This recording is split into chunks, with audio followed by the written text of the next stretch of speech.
성부와 성자와 성령의 이름으로 아멘. 예수님과 어머니 하나 되신 성심을 통해 아버지 뜻 안에서 기도드립니다. 사랑하는 하느님 아버지, 저희가 듣겠습니다. 말씀하여 주시옵소서.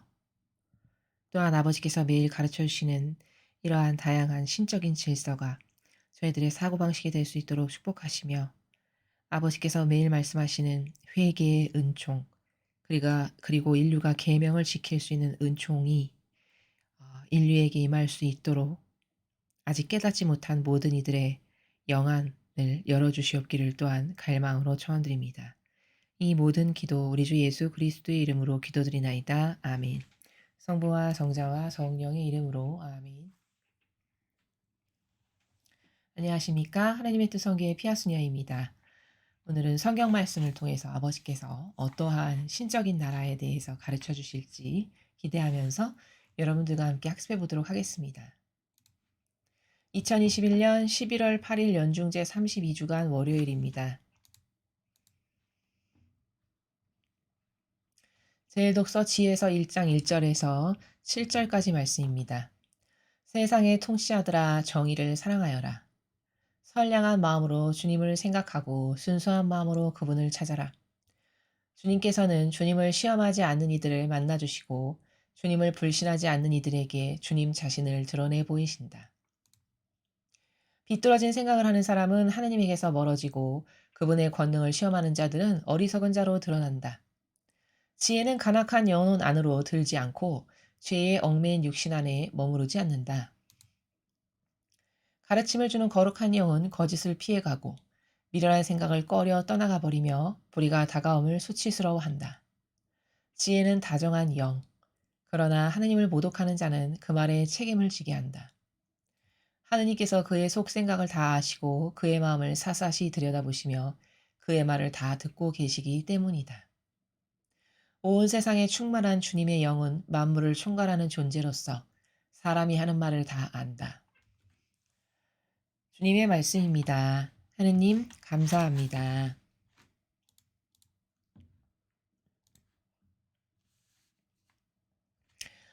어, 이 오늘 지에서의 말씀 1장 1절에서 7절까지의 내용은 과연 영감이라는 것이 무엇인가? 하느님과 소통하는 영감의 세계, 그 영감의 나라가 어떤 것인가에 대해서 배울 수 있습니다. 하나하나 차근차근히 살펴보도록 하겠습니다. 세상의 통치자들아 정의를 사랑하여라. 자, 정의를 사랑하라 이렇게 말씀하시죠. 이 정의가 뭘까요? 이것은 올바른 것. 근데 그 올바른 것이 인간의 기준으로 근거하여 올바른 것이 아니라 아버지께서 말씀하시는 이 진리에 근거하여 그것을 기준으로 했을 때 올바른 것. 그것이 곧 정의입니다. 또 진리를 지키는 것. 그게 정의를 행하는 일이죠. 그래서 세상 통치자들아 정의를 사랑해라. 이 말씀은 너희들의 잘못을 인정하고 이제부터 올바른 것을 사랑하고 진리를 지켜라. 이렇게 말씀하시는 것입니다. 선량한 마음으로 주님을 생각하고 순수한 마음으로 그분을 찾아라. 선량한 마음으로 주님을 생각해라. 즉 선량한 마음이라는 것은 하느님 앞에서 살아가는 마음. 하느님이 이건 어떻게 생각하실까? 이렇게 하면 이건 아버지가 마음에 들어 하시지 않을 거야. 이건 원치 않으시는 건데 이렇게 항상 하느님께서 원하시는 것인가 아닌가? 아버지를 모욕을 드리는 일은 아닐까? 이렇게 살피는 마음. 그게 선량한 마음이죠. 그런 마음으로 주님을 생각하고 순수한 마음으로 그분을 찾아라. 순수한 마음으로 그분을 찾아라. 이 순수한 마음은 뭘까요? 내가 좋아지려고 하느님께 다가가는 마음?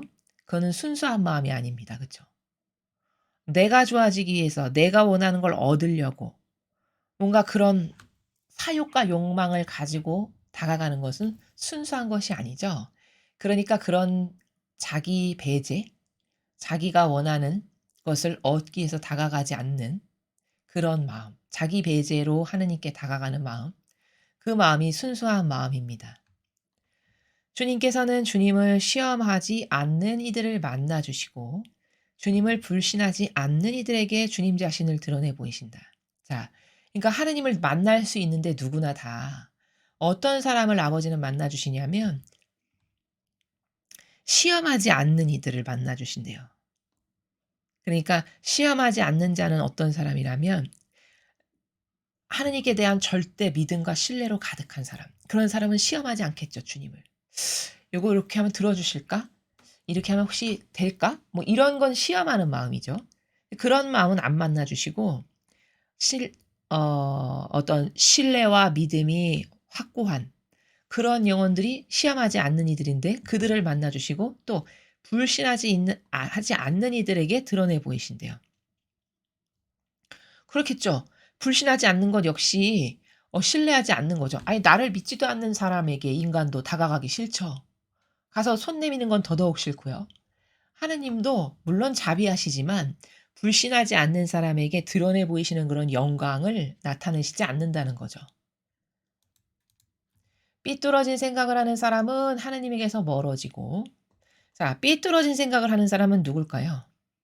자아에 의존된 사고방식, 인간적 자아에 의존하고 살아가는 그런 사고방식을 하는 사람이 다 삐뚤어진 사람입니다. 삐뚤어진 생각을 하는 사람. 그런 사람은 하나님에게서 멀어진대요. 또 그분의 권능을 시험하는 자들은 어리석은 자로 드러난다. 권능을 시험하는 자도 누굴까요? 이건 역시 인간적 자아에 뿌리를 내리고 살아가는 사람들. 그 사람들은 다 하느님의 권능을 시험하는 자들이죠. 근데 그런 자들은 다 어리석은 자로 드러나게 될 거라는 것이죠. 지혜는 간악한 영혼 안으로 들지 않고 죄의 얽매인 육신 안에 머무르지 않는다. 간악한 영혼 안으로 절대 지혜는 들어가지 않는데요. 간악한 영혼이 누굽니까? 인간적인 사람 있죠. 역시 이것도 자아의 종으로 살아가는 사람, 또 근시안적인 소경, 이런 영혼들이 다 간악한 영혼입니다. 그러한 영혼에게는 절대 지혜의 영이 머무를 수가 없다는 것이죠. 가르침을 주는 거룩한 영은 거짓을 피해가고, 가르침을 주는 거룩한 영, 그것은 거짓을 피해간다. 그러니까 여기서 가르침을 주는 거룩한 영이라는 것은 하느님 아버지의 영이신데 내가 매일 아버지와 소통하고 대화하면서 살면 그 가르침을 주시는 거룩한 영께서 어 나에게 깨닫게 하시고 발견하게 하시고 더 많이 소통하게 하시고 이렇게 되는 겁니다. 근데 그러한 영은 거짓을 피해 간다. 그러니까 맨날 거짓말로 남 속이는 사람에게는 이런 영이 가서 어떤 역사를 하실 수가 없는 건 너무나도 당연한 이치죠. 미련한 생각을 꺼려 떠나가 버리며 불의가 다가옴을 수치스러워한다. 그러니까 이런 어떤 거짓, 겉과 속이 다른 이중성, 거짓말을 밥 먹듯이 하는 이 세상에 우리나라도 많은 정치인들이 그렇죠. 미련한 생각, 신적이지 않은 인간적인 모든 생각들 이런 것을 갖고 있으면 다 가르침을 주는 거룩한 영은 나에게 오실 수 없다는 거예요. 자, 그다음 지혜는 다정한 영. 지혜는 다정한 영이시래요. 하느님 아버지가 지혜이신데 그 아버지의 지혜는 다정한 영이시고 그러나 하느님을 모독하는 자는 그 말에 책임을 지게 한다. 이러한 다정한 영이신 지혜께서 만약에 하느님을 모독하는 말을 하는 자가 있다. 그러면 그 말에 책임을 지게 한다. 이렇게 하셨거든요. 그러면 하느님을 모독하는 자 이게 누굴까요? 나의 인간적이고 자아적인 사고방식을 맨날 대변하고 항변하는 거 있죠. 내 주장, 내 선, 내 뜻, 내 기호, 정서에서 반러되는 것을 계속 말하는 것. 이게 곧 하느님을 모독하는 겁니다. 그 자아에 근거하여 뿌리 두고 살아가는 사고방식 다음에 가운데 뭘 주장하는 것. 이게 다 하느님을 모독하는 거라는 거예요. 그 말엔 반드시 책임을 지게 하신대요. 이 지혜의 영께서는. 하느님께서 그의 속생각을 다 아시고 그의 마음을 샅샅이 들여다보시며 그의 말을 다 듣고 계시기 때문이다. 자, 이 영의 세계가 이 영이 우리 눈에는 보이지 않지만 우리가 그런 어떤 하나님께 모욕을 드리고 모독을 하고 하는 것, 그 자아에서 반로돼서 행하는 모든 것을 유심히 보시면서 그걸 샅샅이 다 듣고 계시고 다 알고 계시기 때문에 그러한 영혼에게는 이런 지혜의 영께서, 또 여기 5 절에 가르침을 주는 거룩한 영께서 그 영혼에게 함께 하셔서 뭔가 하느님의 뜻과 교감하거나 소통하는 것을 하실 수 없다는 거죠.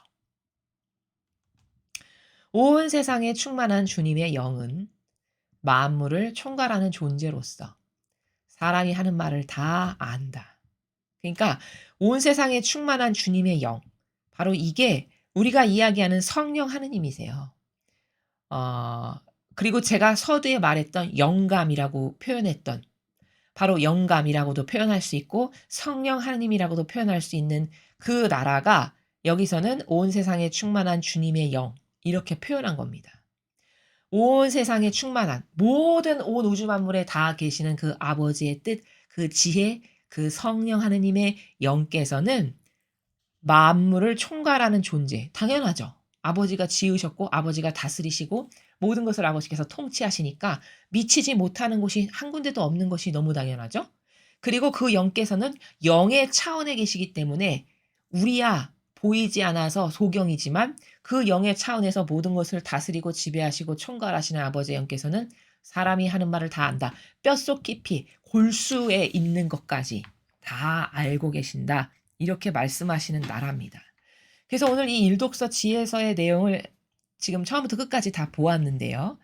이 내용은 어 어떤 마음 상태를 가지고 있으면 하느님의 영하고 소통이 단절되는가, 또 어떤 마음과 정신의 나라에서 살아가면 하느님의 영과 긴밀하게 소통할 수 있는가, 이것에 대해서 가르쳐 주시는 거예요. 그렇죠? 근데 어 어떤 관점적으로 정의를 한다면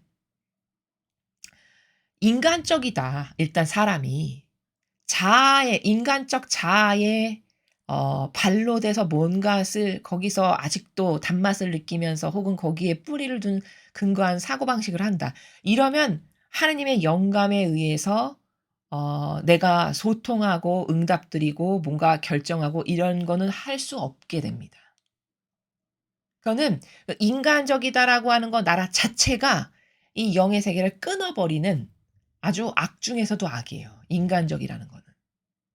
그래서 소통 불가로 단절하는 게 남이 아니라 내가 가지고 있는 인간적이다라는 그 속성이 사실은 오늘 이 지혜서에서 말씀하시는 이렇게 다정한 영이시고 이런 사람하고는 소통하시고 이끄시고 하는데 이런 자아에게 종속된 사람은 절대 이끌지 못하시고 오히려 그걸로 나중에 다 샅샅이 들여다보시고는 그걸로 단죄하시는 이런 나라에 대해서 말씀을 하시는 거죠.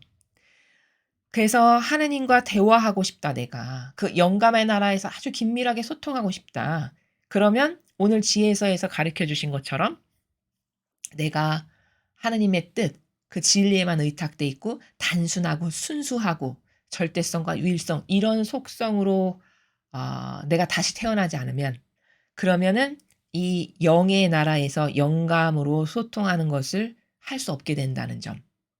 이것을 발견해야 되고, 그리고 이런 영감, 즉 성령 하느님의 말씀을 더 잘 알아듣게, 그 기운이 세게 임팩트 강하게 알아듣게 하려면 내 마음의 나라의 질을, 내 영적인 상태의 질을 높여야 된다는 거죠. 질을 높인다는 거는 다른 말이 아니라 그 자아라고 하는 프레임에서 뛰어나왔을 때 내가 가지고 있는 나라는 존재가 맨날 주장하면서 살아가는 그 맨날 똑같은 다람쥐 쳇바퀴와 같은 나라 있잖아요. 그 인간적인 프레임에서 뛰쳐져 나왔을 때 그때서야만이 하느님과 이렇게 영감으로 소통하는 나라가 비로소 구축될 수 있고 확장할 수도 있는 거다. 이 내용을 정리해서 말씀드릴 수 있습니다. 자, 계속해서 오늘 주신 복음 말씀 함께 보시겠습니다. 루카복음 17장 1절에서 6절까지 말씀입니다. 주님 영광 받으소서. 그때 예수님께서 제자들에게 이르셨다. 남을 죄짓게 하는 일이 일어나지 않을 수는 없다. 그러나 불행하여라 그러한 일을 저지르는 자. 이 작은 이들 가운데 하나라도 죄짓게 하는 것보다 연자매를 목에 걸고 바다에 내던져지는 편이 낫다.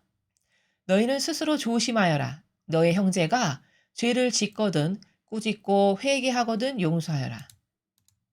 그가 너에게 하루에도 7번 죄를 짓고 7번 돌아와 회개합니다 하면 용서해 주어야 한다.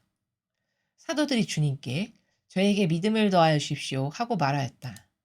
그러자 주님께서 이르셨다. 너희가 겨자씨 한 알만한 믿음이라도 있으면 이 돌 무화과 나무더러 뽑혀서 바다에 심겨라 하더라도 그것이 너희에게 복종할 것이다. 주님의 말씀입니다. 그리스도님 찬미합니다.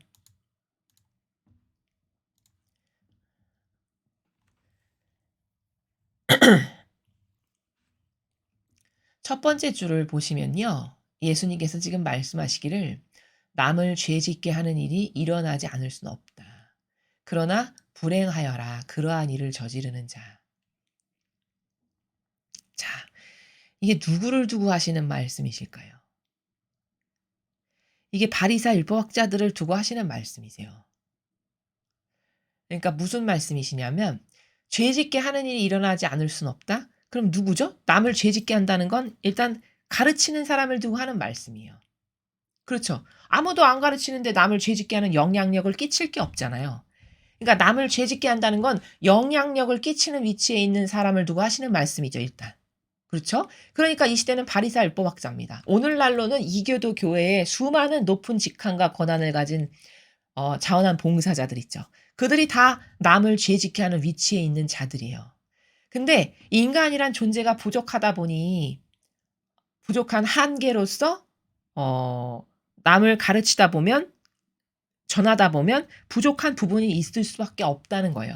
그치만 그럼에도 불구하고 불행하대요. 그러한 일을 저지르는 자는. 그러니까 이거죠. 어떤 인간적인 부족한 한계로 그런 잘못 전달하는 부분이 있을 수는 있을지 모르겠어요. 근데 그것과 내가 아예 이 인간의 뜻이 조작해서 만든 제도 전통에 아주 철저하게 맹종하고 동조함으로써 그 세력과 완전 하나 돼서 그래서 그 세력을 대변하고 그 세력의 손과 발이 되고 그 세력의 입이 돼서 전하는 건 이거는 완전 본질적으로 다른 문제입니다. 내가 예를 들어 이런 거죠. 내가 예수님과 완전히 하나 된 사람이에요. 예를 들면 제자들 같이. 근데 내가 예수님과 완전히 하나 된 사람인데 내가 신이 아니니까 나의 의지는 완전히 하나 돼서 실제적으로 희생도 하고 자기 배제도 하고 이렇게 살았어요. 그치만 그런 가운데 부족한 인간적 어떤 한계 때문에 부족해서 남에게 뭘 잘못 의도하지 않았으나 전달하는 것과 아예 내가 바리사율법학자처럼 이 이교도의 교회처럼 내가 아예 전체주의 세력 이 인간의 뜻이 조작해서 만든 제도 전통의 세력에 완전히 하나 돼가지고 그 세력에 동조하고 협력하고 완전 거기 맹신맹종하는 가운데 그 세력의 나팔수로 그 세력의 손과 발로서 눈과 입이 돼서 전하는 그것은 완전히 다른 문제라는 거예요. 바로 지금 후자에 제가 말씀드린 바리사율법학자와 같은 케이스 그런 사람들을 두고 불행하다. 그러한 일을 저지르는 자는 왜? 보나마나 지옥 갈 게 뻔하니까. 여러분 비오사제께서 연옥의 3일인가 그 있었다는 것을 여러분 그분의 전기를 보신 분들은 아실 겁니다. 그렇게 훌륭하게 사신 분도 연옥에 잠깐 계셨어야 됐다는 거예요. 왜 그랬을까요? 의도하지 않았는데 자신이 잘못 가르친 것 때문에 그 연옥에서 그만큼의 그 정화의 시간을 거쳐야 했다라고 나왔던 것을 제가 본 적이 있습니다. 이 정도로 퍼펙트한 나라예요. 하늘나라는. 그 정도로 제가 말씀을 드렸죠. 나노 단위까지도 무게를 재는 나라라고. 그 정도로 퍼펙트한 나라입니다. 그러니 아이의 의지 자체가 잘못돼가지고 마귀에게 완벽하게 속한 그런 존재로서 남에게 뭘 전한다는 건 얼마나 심한 고통을 받아야 될까요? 그죠? 그러니까 지옥을 갈 수밖에 없는 거죠. 이 작은 이들 가운데 하나라도 죄 짓게 하는 것보다 연자매를 목에 걸고 바다에 내던져지는 편이 낫다. 자, 2절 말씀이 얼마나 무서운 건지 아시겠죠? 제가 지금 말씀드렸죠. 이 작은 이들이면 누구죠? 주님이 보내신 양들이죠. 성도들. 나에게 아버지께서 보내신 맡겨주시고 보내주신 양들. 그게 이 작은 이들이라고 말씀하신 거예요. 근데 그들 가운데 하나라도 죄 짓게 하느니 차라리 너는 연자매 걸고 바다에 던져서 죽는 게 낫다. 이 정도라는 거예요. 이 정도로 심각한 죄라는 거죠, 이게. 만약에 너가 그들 중에 한 명에게 뭔가를 잘못 전해서 너만 마귀인 게 아니라 그 사람도 누룩을 받아먹고 똑같이 마귀적 사고방식이 되게 했어. 그러면 너는 그에게 영향력 끼쳐서 마귀적 사고방식이 되게 한 대가를 너가 받아야 돼. 그거 너무 당연한 거죠? 그러니까 너는 그럴 바에 너 그렇게 해서 지옥 갈 바에 차라리 네 스스로 연자매를 걸고 바다에 던져서 죽는 게 낫다. 이 정도라는 거예요. 이 사실을 실제적으로 믿는 사람이라면 저렇게 자기 뜻으로 함부로 뭘 전하는 거 절대 못할 겁니다. 무서워서라도. 그쵸? 벌벌벌벌 떨려서라도 못해요. 그런데 저렇게 이교도의 교회에 주님의 거룩한 제단위에서 거침없이 자기 뜻을 막말한다는 건 뭘까요? 성경에 이렇게 쓰여 있는데도 이게 무슨 말인지 모르기 때문인 거죠. 무슨 말인지를 깨닫지 못하니까 그렇게 용감할 수 있는 거예요. 연자매를 걸고 스스로 너가 던져져서 차라리 죽는 게 낫지 너가 남에게 악영향을 끼치는 것보다는 이 정도로 무서운 거거든요. 그렇게 훌륭하게 사신 비호사제도 연옥에 가야 될 만큼이에요. 남에게 뭘 잘못 전달한다는 거는. 굉장히 조심스러운 일이거든요, 사실은. 그러니 얼마나 무서운 말씀이십니까? 이 1절, 2절이. 너희는 스스로 조심해라. 너의 형제가 죄를 짓거든 꾸짖고 회개하거든 용서하여라. 그가 너에게 하루에도 7번 죄를 짓고 7번 돌아와 회개합니다면 용서해 주어야 한다. 자, 지금 앞에 연자매에 관련된 이 부분하고 이제 좀 분위기가 바뀌었죠. 말씀하시는 나라가. 이제 다른 차원을 또 이야기하세요. 다른 관점의 나라를. 이제 회개와 용서에 대해서 말씀하시죠. 너의 형제자매가 와서 미안해, 잘못했어. 내가 생각해보니까 잘못한 것 같아. 그럼 무조건 용서해줘야 된다는 거예요. 그가 회개했으니까, 그쵸? 왜? 너도, 남에게 모르고 혹은 알고 했건 모르고 했건, 너도 남에게 뭔가 잘못한 게 있고, 어. 그리고 네가 그를 용서해줘야 너의 죄도 용서받기에 합당하지 않겠니? 이런 거죠. 자, 그랬더니 5절에 사도들이 주님께 저희에게 믿음을 더하여 주십시오 하고 말하였다. 아니 이거 무슨 생뚱맞은 갑자기 믿음을 더하여 주십시오가 왜 나왔지? 이렇게 볼 수 있습니다. 여기 지금 5절을. 이거는 어떻게 이해해야 올바른 행간이냐면은 이 4절하고는 또 분위기가 살짝 달라져서 저희에게 믿음을 도와 주십시오. 이 제자들이 이렇게 이야기한 거는 이런 거예요. 예수님께서 이렇게 가르쳐 주시는 이런 것들을 잘 할 수 있게 좀 믿음이 강해지도록 해주세요. 이런 예수님이 지금 이렇게 말씀하시는 것들, 이걸 잘할 수 있도록 좀 도와주세요. 이런 나라에서 이야기하는 겁니다. 그랬더니 예수님께서 너희가 겨자씨 한 알만한 믿음이라도 있으면 이 돌 무화과 나무한테 뽑혀서 저기 바닷가에 심어져라. 이렇게 해도 그대로 된대요. 복종할 거래요. 자, 6절에서 말씀하시는 이 내용이 도대체 어떤 세계일까? 그러니까 이 6절의 내용은 이거죠. 제자들에게 너희들이 작은 믿음, 어떤 작은 영감 하나만이라도 있어. 그러면은 내가 너희들을 이끌 수 있단다. 그런데 내가 너희를 이끌 수 없는 거는 너의 믿음이 그 작은 영감 하나, 작은 믿음만큼도 안 되고 희박하니까 내가 이렇게 많은 것들을 말하는 것들을 너는 희박하게 듣고 안 믿기 때문에 내가 너를 이끌 수가 없는 거란다. 이런 나라에서 하시는 말씀이에요. 그러니까 요 6절의 세계를 조금 더 확장해서 말씀드리면요. 앞에 1독서 지혜서에서 영감이 나왔으니까 영감과 연관시켜서 말씀드리겠습니다. 예를 들어서 어떤 사람이 영감의 시작은 이렇게 시작하거든요. 내가 내 마음에 어떤 선의가 막 올라와요. 하나님을 위하고 이웃을 위한 선의가 막 올라옵니다. 근데 그 선의가 바로 성령 하나님께서 나에게 은총으로 선물로 주시는 영감의 나라예요. 즉 다시 말하면 그 하느님을 위하고 이웃을 위해서 내가 뭐 막 희생으로 뭘 하고 싶은 이 마음이 드는 것은 바로 성령 하느님께서 지금 나에게 오신 상태고, 내가 요때 그 성령 하느님께서 나에게 오셔서 나의 마음을 건드리실 때 내가 올바르게 화답을 하잖아요. 예를 들어서 내가 그것에 올바르게 화답한다는 거는 내가 그렇게 이웃과 내 가족을 위해서 뭔가를 희생하고 싶은데 실제 행동으로 옮겨서 뭘 했어요. 그럼 나에게 성령 하느님의 영감께서 오셨는데 내가 거기다 반영을 잘 한 거거든요. 자, 이렇게 내가 그 어떤 나의 마음에 아버지께서 기뻐하실 만한 선의가 올라왔는데 그걸 하느님께서 나에게 주신 성령 하느님의 영감이라고 받아들여서, 요게 바로 믿은 거예요. 여기서 말하는. 받아들여서 내가 그것을 행했어요. 그러면 이게 바로 여기 지금 겨자씨 하나할 만한 믿음이라도 있으면 네가 이렇게 옮겨져라 하면 옮겨질 거다라고 말씀하시는 겨자씨만한 믿음이 바로 이거예요. 그러니까 내가 그렇게 영감을 잘 알아들어서 올바르게 반영을 했어요. 그러면 다음번에 나에게 아버지께서 또 다른 어떤 선의 나라의 영감을 주시기가 쉬워요. 왜? 아, 쟤는 내가 저렇게 영감을 보내면 저걸 그대로 믿고 행하는 애야. 이렇게 아버지께서 나를 믿으시겠죠. 신뢰를 하시겠죠. 내가 왜 전자에 그렇게 잘한 게 있으니까. 그러면 두 번째도 나에게 어떤 성령 하느님께서 사람을 통하시건 혹은 하느님께서 직접 하시건 어떤 영감을 주셔서 내가 또 그 영감을 이거 지금 아버지께서 나에게 이렇게 하기를 원하시는구나 해서 받아들여서 그걸 또 행해요.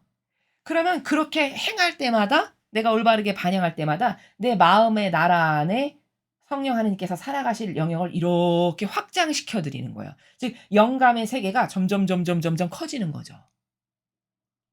그러면 맨 처음에 내가 어떤 선의 마음이 싹 생겼을 때 그것을 이거 지금 내가 하느님께서 나에게 주시는 좋은 어떤 지향? 선물이시구나. 내가 여기 화답을 잘해야지 해서 이렇게 하기 시작하는 그 작은 발로, 내가 그것을 행동으로 옮기는 작은 것, 그게 바로 여기서 예수님께서 말씀하시는 겨자씨 하나할 만한 믿음의 나라라는 거예요. 왜냐면 그거 진짜 작은 거거든요. 보잘것 없이 그냥 확 스쳐 지나가기 좋은 것들이죠. 왜냐면 마음 안에 떠오르는 생각은 이 하루에 수십 번도 떠오르잖아요, 다양한 생각들이. 그러니까 이 하느님하고 긴밀한 소통을 하고 늘 아버지께 이렇게 주의를 기울이면서 사는 사람은요, 그런 어떤 터치가 딱 왔을 때 그것에 반영하는 것이 빨라요. 지금 아버지께서 이거 나에게 이렇게 하기를 원하시는구나. 그것에 반영해서 응답하기가 쉽단 말이죠. 평상시에 내가 하느님을 잘 의식하면서 사는 것을 자꾸 연습해서 거기에 스킬이 붙으면 붙을수록 그 영감에 반영하는 게 빠르다고요. 근데 대다수의 사람은 이런 영감의 나라가 하루에도 굉장히 많은 횟수로 주어지거든요. 근데 거기 장애가 뭐냐면 인간적 내 의지예요. 그런 마음이 생겼다가도 이 아버지와 평상시에 소통하려고 하고 자꾸 의식하는 삶을 살려고 노력했던 사람은 전자처럼 그런 영감이 왔을 때 얼른 그걸 받아들여서 내가 실행의 열매를 맺지만, 그런 것이 왔어도 대다수의 사람은 잘 몰라요. 왜냐하면 그런 게 왔어도 그냥 많이 스쳐가는 생각들 중에 하나구나 이러고서는 그걸 무시하거나 혹은 이렇게 씹어버린달까? 그러거나 혹은 이건 그냥 내 생각이구나 이렇게 하고 넘긴다는 거예요. 그러면 이런 사람은 영감으로 이끌 수가 없어요. 이해가 되시죠? 바로 그 작은 터치. 왜 인간은 하루에 24시간을 살 때 아침에 눈 떠서 저녁에 눈 감고 잠자리에 들 때까지 수많은 다채로운 생각을 하잖아요. 그러면 여러분 한번 곰곰이 생각해 보세요. 여러분이 하루 동안 하는 그 다채로운 수많은 생각 중에 분명히 선의 의향도 있었단 말이죠. 근데 휙휙 지나가고 그냥 뭉개 버리고 짓밟아 버리고 '아이고 내 생각이 또 이런 거 생각나는구나.' 이렇게 하면, 그러면 그 영혼에게는 영감으로 개입하셔서 뭔가 역사를 하실 수가 없어진다는 거예요, 성령 하느님의 영께서.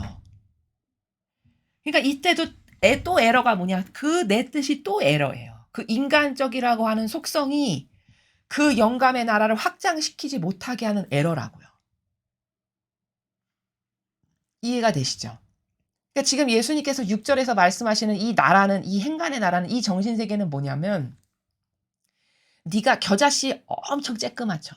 그 쬐끄만한 믿음이라도 너한테 있어.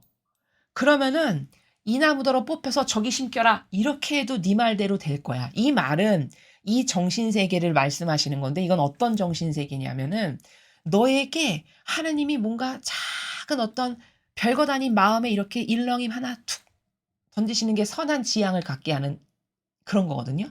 그런 게 탁 왔는데 너에게 겨자씨만한 믿음이 있다면 즉 평상시에 내가 하느님과 소통하고 난 하느님을 절대성으로 믿고 인간에게는 원래 선이 없고 선과 악이 공존해. 선한 것을 주는 건 다 하느님이시래. 이걸 배웠잖아요. 그러면 내가 그걸 절대적으로 믿어. 그럼 나에게 그런 의향이 딱 왔을 때 지금 아버지께서 나에게 이렇게 내가 뭔가 착한 일을 하고 싶은 마음이 들게끔 성령 하나님께서 오셨구나. 얼른 캐치를 하고 그것에 대해서 빠르게 화답으로 응답으로 뭔가를 한다는 거죠. 요게 겨자씨 하나일 만한 믿음이에요. 그런 게 있는 사람은 이끌 수 있다는 거예요 지금. 이 후미의 말씀이. 그렇겠죠. 제가 예시를 지금 충분히 들어 드렸잖아요. 이번 얘한테 이번에 이걸로 터치했는데 얘가 알아듣고 얼른 이걸 하네? 그럼 다음번에도 또 그런 방향으로 아버지께서 이렇게 탁 터치를 하신다고요. 근데 옛날에 알아들었으니까 이번에도 또 냉큼 알아듣고 이거 지금 성령 하나님께서 오셨네. 내가 이걸 이렇게 화답해야지. 또 했어. 그러면 그것을 할 때마다 영감의 나라가 처음에 이렇게 작았는데 이게 점점 이렇게 넓어지는 거죠. 그러면 인제 그게 내가 어떻게 화답을 하고 어떻게 소통을 하고 얼마나 민감하게 느끼느냐에 따라 그 교감의 나라가 예를 들면 루이사 피카레타와 같은 사람에까지 이르기까지 이렇게 다채롭게 넓고 확장시킬 수 있다라는 겁니다. 그래서 이 마지막 6 절은 제가 지금 어 빗대어서 비유를 들어서 말씀드린 고 나라를 예수님께서 이렇게 말씀하신 거다라는 겁니다. 자 그래서 오늘은 일독서와 복음을 다 통칭하면 도대체 영감의 세계가 존재하는데 우리 눈에 보이지 않지만 그 영감의 세계를 어떻게 내가 이해할 거며 그 영감에 내가 올바르게 화답하려면 나의 마음과 정신의 자세가 어떠해야 하는가 이런 것에 대해서 지금 지에서도 복음도 말씀하시는 나라다라는 겁니다. 그래서 여러분이 영감? 영감 되게 막연한데 이렇게 막 뜬구름 잡는 소리처럼 여러분이 막연하게 들리셨던 거는 왜 그러냐면은 이교도의 종교 생활에서 하도 피상과 망상과 형식주의에서 우리가 종교 생활을 하다 보니까 그 문화와 습성에 쩔어서 그렇게 된 거거든요.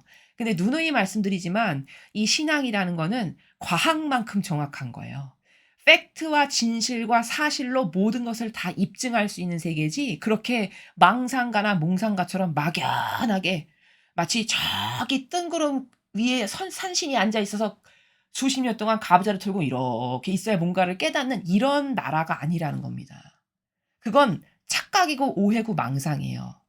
신앙이라는 건요. 정말 구체적인 거고 사실적인 거고 뭐든지 다 성경에 근거해서 입증할 수 있는 이런 세계지 그렇게 막 사람을 속이는 막연한 것으로 그런 세계가 절대 아니라는 것을 여러분들께서 꼭 인식을 하셔서 뭐든지 이렇게 가르쳐 주실 때 여러분의 것으로 만들려는 노력이 동반되었으면 좋겠습니다.